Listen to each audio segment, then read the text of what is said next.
Laissez-moi vous parler du dahu, cet étrange cryptide français très connu. Il est décrit comme un animal des montagnes qui s'est adapté d'une manière très singulière à son environnement.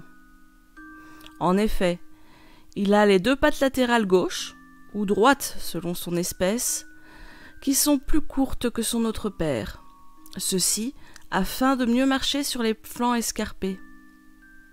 La tradition des régions montagnardes était que les chasseurs emmenaient les gens qui ne connaissaient pas la faune locale à la chasse au dahu. Les chasseurs rabattant la bête vers l'ignorant qui tenait un sac pour attraper la créature lorsqu'elle tomberait. Pour la faire tomber, il y avait 2 manières de procéder. La première consistant à distraire l'animal et la seconde à l'appeler pour l'obliger à se tourner et ainsi perdre l'équilibre du fait de ses pattes trop courtes. Mais, une fois la personne en place, les chasseurs retournaient discrètement au village, laissant le malheureux faire le pied de grue.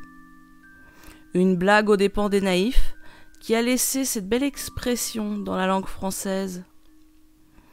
Partir à la chasse au dahu, qui signifie essayer d'atteindre un but totalement absurde et irréaliste.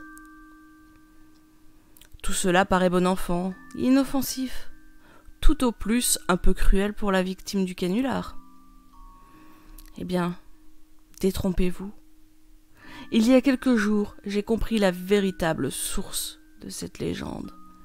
Et c'est loin d'être inoffensif. Je me promenais dans les Alpes.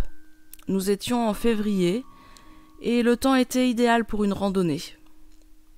J'avais pris mon matériel de camping au cas où je déciderais de prolonger ma balade. La neige était immaculée, mais on apercevait ici et là quelques traces de chèvres ou de bouquetins. Les sapins tranchaient sur la blanche neige avec leur parure foncée. L'air était si pur ici. Pas comme en ville. Le paysage était magnifique. Je ne regrettais pas du tout d'avoir fait le déplacement. J'ai installé ma tente face à un paysage majestueux. Je finis mon installation peu avant que le soleil se couche. C'était splendide. Le ciel brûlait d'une multitude de nuances rouges et orangées.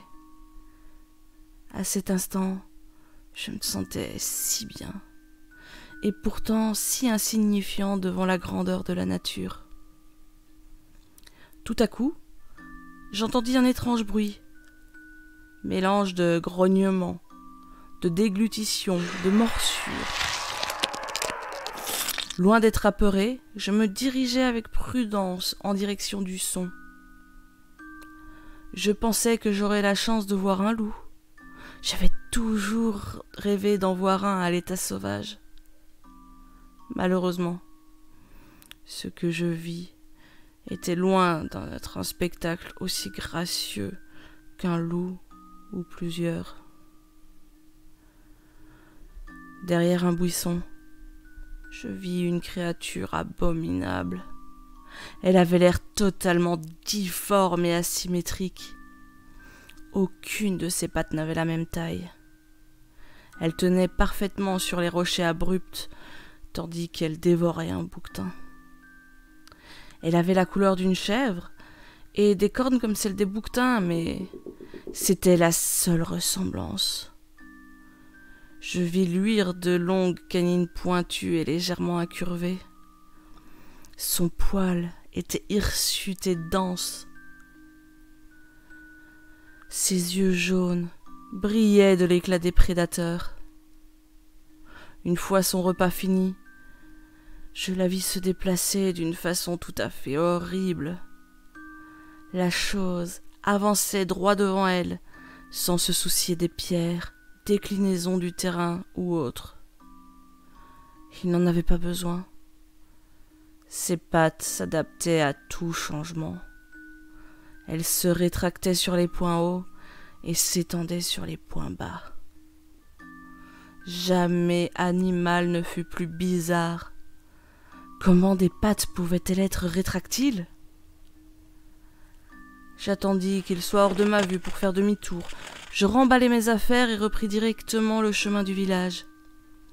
J'entendis au loin un cri horriblement aigu. C'était son cri, j'en étais certain. De retour chez moi, je ne trouvais pas le sommeil. Je revoyais ces images horribles. Ce prédateur inconnu m'avait glacé le sang. Maintenant, je sais. Je sais que le Dahu n'est pas une simple farce, ni une chèvre étrange. C'est bel et bien un être réel et un prédateur totalement adapté à son environnement. Son allure de bouquetin le rend indétectable si on n'est pas assez proche pour voir les détails horribles de sa physionomie. Et ses pattes lui permettent de marcher ou de courir sur n'importe quel sol. La véritable créature est en réalité un super prédateur.